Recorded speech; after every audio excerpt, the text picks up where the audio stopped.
আমরা কিন্তু কেউ আহত হবার জন্য কাজে যাই না। তারপরও আমাদেরই কিছু অসতর্কতার কারণে যে কোনো সময় কর্মস্থলে ঘটে যেতে পারে কোনো বড় দুর্ঘটনা। দেখুন, আমরা সতর্কতা নিয়ে যেমন ভাবি, সেটাই আমাদের সিদ্ধান্ত আর কাজের ধরনকে প্রভাবিত করে। আর আমাদের এই উদাসীনতাই আমাদের কাজের স্থানে দুর্ঘটনা ঘটার জন্য দায়ী থাকে। এটাকেই আমরা বলি অ্যাটিটিউড বিহেভিয়ার রেজাল্টস মডেল, বা এবিআরও বলা যায়। এই ঘটনাগুলো দেখুন। মার্ক আর শন প্রতিদিনের মতো সকালে কাজে এলো, আর তাদের প্রতিদিনের কাজের মতোই কাজ ভাগ করে দেয়া হলো, যেই কাজগুলো তারা আগেও অনেকবার করেছে। কাজ শুরু হতেই মার্ক দেখল শন তার হাতের গ্লাভস খুলে ফেলছে, অথচ এই কাজের জন্য নিরাপত্তা হিসেবে গ্লাভস পরা বাধ্যতামূলক। মার্ক শনকে জিজ্ঞেস করল গ্লাভসে কোনো সমস্যা হচ্ছে নাকি।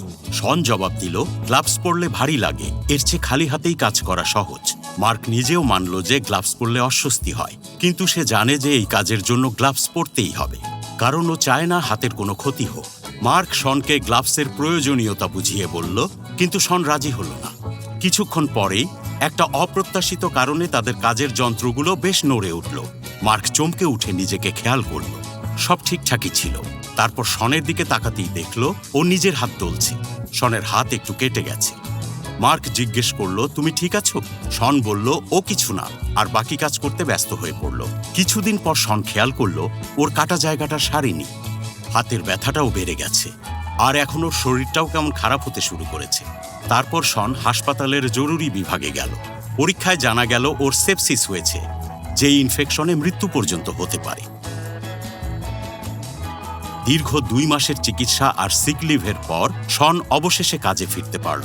শন আর মার্ক দুইজনেরই কিন্তু সেদিন লক্ষ্য ছিল অক্ষত অবস্থায় বাড়ি ফেরা, কিন্তু সেই লক্ষ্য পূরণের পদ্ধতি ছিল দুইজনের 2 রকম।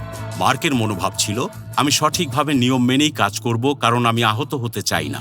ওর আচরণ ছিল গ্লাভস পরা, যদিও তাতে কাজ করতে সময় একটু বেশিই লাগত। আর তার ফলাফল, দুর্ঘটনা হবার সময়ে ওর গ্লাভগুলোই ওকে রক্ষা করেছে।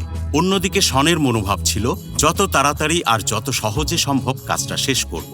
ওর আচরণ ছিল গ্লাভ খুলে ফেলা, আর সেটার ফলাফল শন কি পেয়েছে তা আমরা সবাই জানি। নিজের মানসিকতাটা একটু বদলে নিলেই সেদিন শনের জীবনটা অন্যরকম হতো। আমরা জীবনে কি পেতে পারি তা নিয়ন্ত্রণ করার ক্ষমতা আমাদের সবার হাতেই আছে, সেটা অফিসেই হোক কিংবা বাড়িতে। শুধু নিয়ন্ত্রণ করতে হবে আমাদের চিন্তা, আমাদের মনোভাব।